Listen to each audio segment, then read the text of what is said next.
So now GMR power and urban infra limited, आप देखिए 37.75 के लेवल आ गए, ऑलमोस्ट 48.40 के लेवल जो है हाई लगा दिए हैं इस स्टॉक ने और अच्छा खासा करेक्शन देख रहा है। एक अच्छा खासा मूव मिल रहा था और स्टॉक जो है वो 50 के ऊपर की निकलने की तैयारी कर रहा था, लेकिन वहां से आ चुकी है अब सेलिंग। और ये सेलिंग आखिरकार आई क्यों है, सबसे बड़ी बात है क्योंकि आपके सामने जो ऑर्डर मिले थे, 2 ऑर्डर सबसे बड़े ऑर्डर थे यूपी से, एक और ऑर्डर मिल गया और यहाँ पर स्मार्ट मीटर का जो ऑर्डर है वो 15,000 करोड़ से ऊपर का निकल गया। 15,000 करोड़ से ऊपर का निकल गया है। तो ये एक अच्छी खबर थी, लेकिन फिर भी यहाँ पर जो है स्टॉक जो है वो टूटता हुआ नजर आ रहा है। कहाँ पर बनेंगे सपोर्ट, क्या है ये वापस बाउंस बैक करेगा, यहाँ पर ये समझते हैं। तो देखिए ऑलरेडी मैं आपको जो है एक वीडियो के जरिए ऑलरेडी मैं आपको बता चुका था कि आपका जो ऑल टाइम हाई है वो है 47.90 और उसके एक दिन पहले जब ये क्रॉस कर रहा था मैंने आपको बता दिया था कि आपको ये देखना है क्या ये ऑल टाइम हाई क्रॉस कर ऊपर सस्टेन कर रहा है या नहीं कर रहा है। अगर नहीं कर रहा है तो ये फिर यहाँ पर एक बड़ी गिरावट कहीं ना कहीं देखने को मिल सकती है। ऑलरेडी मैंने आपको एक दिन पहले बता दिया था और यहाँ पर वो सस्टेन नहीं कर पाया स्टॉक। 47.90 जैसे ही क्रॉस हुआ आपका 48.40 का हाई लगा और उसके बाद एक सेलिंग आई और लगातार वहाँ से सेलिंग जारी है। ऑलमोस्ट अगर आप देखें तो बहुत कुछ यहाँ पर जो है ऑलमोस्ट 30-35% के आसपास है, हायर साइड से स्टॉक ने अच्छा खासा रिटर्न गंवा दिया है। इस वक्त ये कंडीशन है। तो यहाँ पर 37.75 के लेवल आ गया। अब इंपॉर्टेंट लेवल कहाँ होगा, देखिए ऑलरेडी मैंने आपसे कहा था कि डब्ल्यू पैटर्न बन रहा है। ये एक अच्छा स्टॉक यहाँ पर जो है एक पैटर्न जो है वो इस स्टॉक के अंदर बन रहा है, राइट। इसका सेंटर पॉइंट मैंने आपको बताया था, बहुत ही इंपॉर्टेंट लेवल है, वो लेवल है 36.65 और अभी स्टॉक जो है वो 37.75 पे चल रहा है। तो यहाँ पर अगर आप देखेंगे तो कल के दिन मोटा मोटा वो यहाँ पर एक लेवल पड़ेगा। अगर कल यहाँ पर जो है ये स्टॉक बाउंस बैक कर जाता है, बाउंस दे जाता है, तो फिर एक अच्छी बात होगी, ये अपने इंपॉर्टेंट लेवल से घूम गया, राइट। ये एक अच्छी बात होगी। लेकिन अगर कल के दिन भी सेलिंग बिकवाली ऐसे ही रहती है और नीचे इसकी क्लोजिंग होता है 36.65 के नीचे, तो फिर यहाँ पर बिकवाली आ सकती है। ऐसे में कहीं ना कहीं आपका यहाँ पर जो है 28 रुपये के लेवल भी नज़र आ सकते हैं। तो ये ध्यान रखिए क्योंकि एक बड़ा गैप है यहाँ पर छूटा हुआ 28 तक का, तो 28 रुपये का गैप फिल करने आएगा। ऐसे में आपका रिटर्न कुछ भी नहीं बनेगा। रिटर्न जो है उस एक्चुअल में आपका रिटर्न कुछ भी बचेगा नहीं। जो आपने अगर 23 रुपये 25 रुपये में ले रखा है उनका सारा का सारा वाइप आउट हो चुका है। तो ऐसा यहाँ पर होगा या नहीं होगा ये कल की हम देखेंगे कल, और ये देखकर ही यहाँ पर समझ में आएगा। अदरवाइज कहीं ना कहीं सेलिंग जो है बढ़ेगी अगर, तो वो 30 रुपये 28 रुपये तक जाने की कहीं ना कहीं स्टॉक कोशिश भी करेगा। और मार्केट कैप ऑलमोस्ट काफी ज्यादा लूज कर चुका है, 2277 करोड़ रुपए का यहाँ पर जो है मार्केट कैप रह गया है ऑलमोस्ट। अगर आप देखेंगे तो ऑर्डर कितना था, ऑर्डर है आपका 15,000 करोड़ का। देखिए मैं ऑलरेडी आपसे कह चुका हूं कि ये अभी आपका जो ऑर्डर है उसकी वजह से ये स्टॉक रनअप दिखा रहा है। ऑलरेडी वैल्यूएशंस अगर आप देखें तो बाकी पावर कंपनी के comparison GMR power and urban infra limited की काफ़ी लो वैल्यूएशन पर ट्रेड कर रहा है। छोटा सा स्टॉक है, छोटी सी वैल्यूएशन है, कहीं ना कहीं इसकी वैल्यूएशन जो है वो थोड़ी सी इंक्रीज होना चाहिए। और इतना बड़ा जब ऑर्डर मिला है तो ये एक ऑर्डर नहीं है, ये सिर्फ इतना ही सीमित नहीं रहेगा, ये ऑर्डर अभी और लार्ज होगा, ठीक है। तो अभी और ज़्यादा एक्शन आना बाकी है। तो ये आपको समझना था कि मैं ऑलरेडी आपको बता चुका हूँ फाइनेंशियल जो है वो ठीक ठाक नहीं है, आप सुधर रहे हैं इस स्टॉक के अंदर, धीरे धीरे सुधर रहे हैं। आप ये समझिए कि जब तक बैलेंस शीट में उतर ना जाए ये नंबर तब तक यहाँ पर जो है सब कुछ बेकार होता है। उससे पहले सब कुछ एक हो बिल्डअप और न्यूज़ बेस्ड एक्शन रहता है। एक यहाँ पर जो है न्यूज़ बेस्ड एक्शन रहता है, टिकते वही स्टॉक है जो फंडामेंटली यहाँ पर काफ़ी ज़्यादा एक लो वैल्यू होते हैं, तो उनकी वैल्यू निखरती है ऐसी न्यूज़ से। तो यहाँ पर आप देखें तो यहाँ पर एक अच्छा खासा एक एक्शन पैक बन गया था ये स्टॉक, लेकिन अभी भी बहुत कुछ बिगड़ा नहीं है। मैं अभी फिर भी कहूँगा कि बहुत कुछ यहाँ पर जो है बिगड़ा नहीं है, अभी भी बहुत दमखम है। और वैसे भी इसको जो है वो टाटा पावर से ही कंपेयर करते हैं। इवन मैं आपको दिखाऊंगा कि पावर कंपनी के कंपैरिजन इनकी कैपेसिटी कितनी है। अगर आप देखें तो यहाँ पर जीएमआर एनर्जी जो है वो यहाँ पर अगर आप देखेंगे तो डाइवर्सिफाइड इंफ्रास्ट्रक्चर कंपनी, और यहाँ पर अगर आप देखेंगे तो इनकी कैपेसिटी 4,400 मेगावाट की कैपेसिटी है इनके पास।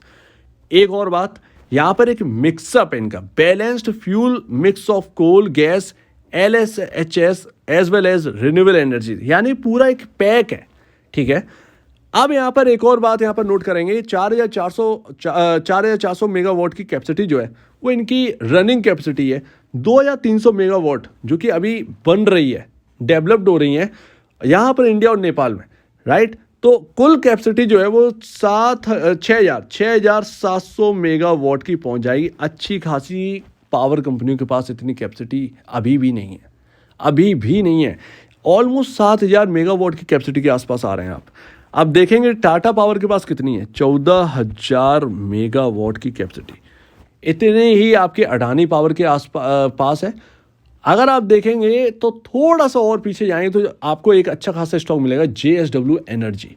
वो मैंने 80 रुपये पर रिकमेंड किया था, आज 400 रुपये के भाव पर है। ऑलमोस्ट 5 गुना ये स्टॉक हो चुका है। लेकिन मैं फिर भी कहता हूँ JSW के पास जो एक कैपेसिटी है उसके अंदर बहुत ही छोटा हिस्सा है रिन्यूएबल एनर्जी का, फिर भी वो एक लार्ज वैल्यूएशन में बैठा है क्योंकि उसके फंडामेंटल अच्छे हैं, फाइनेंशियल अच्छे हैं, दैट्स वाई। तो आपका जो कैपेसिटी है वो काफ़ी बड़ा कैपेसिटी है, बस आपके फाइनेंशियल एक बार सुधर गए तो फिर यहाँ पर जो है स्टॉक की वैल्यूएशंस जो है वो स्काई रॉकेट होंगी। और आप देखिए कि यहाँ पर जो 2023 का यहाँ पर जो प्रॉफिट है ना, ये प्रॉफिट नहीं है एक्चुअल में। अगर आप देखें 1182 करोड़ रुपए का यहाँ पर जो प्रॉफिट शो हो रहा है ना 2022 मार्च से लेकर 2023 मार्च तक का, ये पूरे साल का प्रॉफिट है। इसमें एक्सेप्शन आइटम जुड़ा हुआ है, वो कितना जुड़ा हुआ है, 1200 करोड़ के आसपास का, 1200 करोड़ के आसपास का यहाँ पर जो है एक्सेप्शन आइटम जुड़ा हुआ है। तो यहाँ पर असेट सेल या किसी और तरीके से यहाँ पर जो है पैसा लाया गया, तो वो पैसा यहाँ पर जुड़ा है। दैट्स वाई यहाँ पर जो है 2023 मार्च का रिजल्ट आपको ऐसा दिख रहा है। अदरवाइज फ्लैट रिजल्ट है, ना बहुत ज़्यादा लॉसेस है ना ही प्रॉफिट है, सिंपल है एकदम, आप कहें फ्लैट है। लेकिन यही बात नोट करने वाली बात है, 2021 मार्च में ये 2,000 करोड़ के लॉस में थी, 2022 मार्च में ये 647 करोड़ का लॉस में आई, 2023 मार्च में फ्लैट है।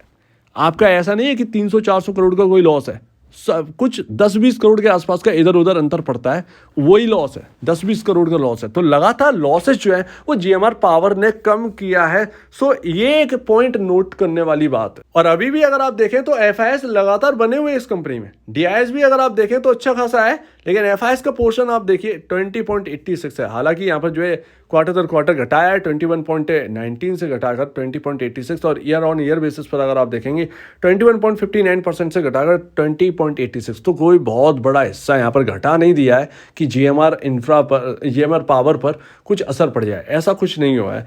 DIS 2.73 पर है, तो ये एक अच्छी बात है। तो यहाँ पर आपके सामने ये रहा पैटर्न, और पैटर्न ये कह रहा है कि अभी भी जो है वो FIS एक भरोसा लेकर बैठे हैं। और अगर आपको टाटा पावर जैसा बनना है तो आपको एक दिन में नहीं मिलेगा, आपको कंपनी के साथ चलना पड़ेगा, कंपनी में उतार चढ़ाव होंगे, उनके साथ जूझना पड़ेगा, ठीक है। एक दिन आसान नहीं है, एक दिन में कि टाटा पावर बन गए, राइट। बहुत कुछ देखना बाकी है, छोटा पैकेट है एक, आप ये समझ सकते हैं GMR पावर एक छोटा पैकेट है आपके पोर्टफोलियो के अंदर जो कि बड़ा धमाका कर सकता है। तो अभी यहाँ पर जो है आपको कल के दिन नज़र रखनी है। कल के दिन हो सकता है कि इसका जो एक सर्किट है वो अपर सर्किट कहीं ना कहीं लगता वो नज़र आए, 36.65 इंपॉर्टेंट लेवल।